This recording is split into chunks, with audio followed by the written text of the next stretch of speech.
से अगर तू और तेरा छोकरा शहर में दिखाई दिए तो मैं बिल्कुल भी दया माया नहीं दिखाऊंगा। अपन तेरी इतनी धुलाई करेगा कि तेरी पूरी बॉडी फ्रैक्चर हो जाएगी। चाकू इधर ला रहे।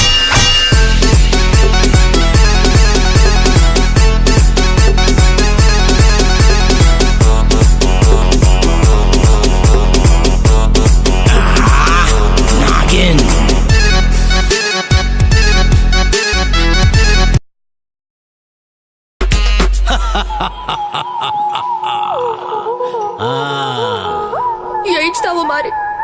आज तो तू गया बेटा।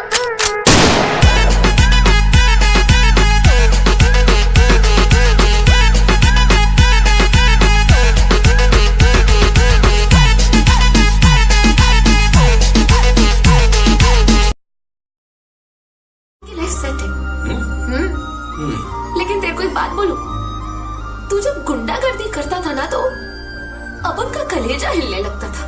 तू फिर से राउडी बन के दिखा ना अपन को।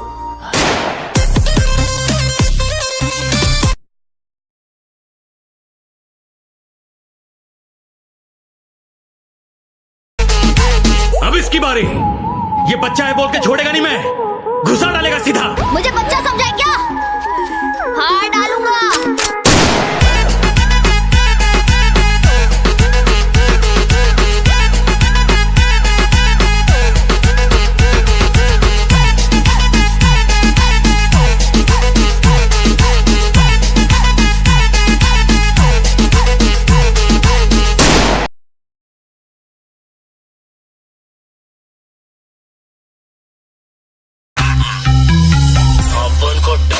सपना देख चलेगा, सपने में रामपुरी चक्कू से अपन का सीना एकदम छलनी कर डाल तो भी वांदा नहीं, लेकिन सपने को साकार करने की अगर तूने कोशिश की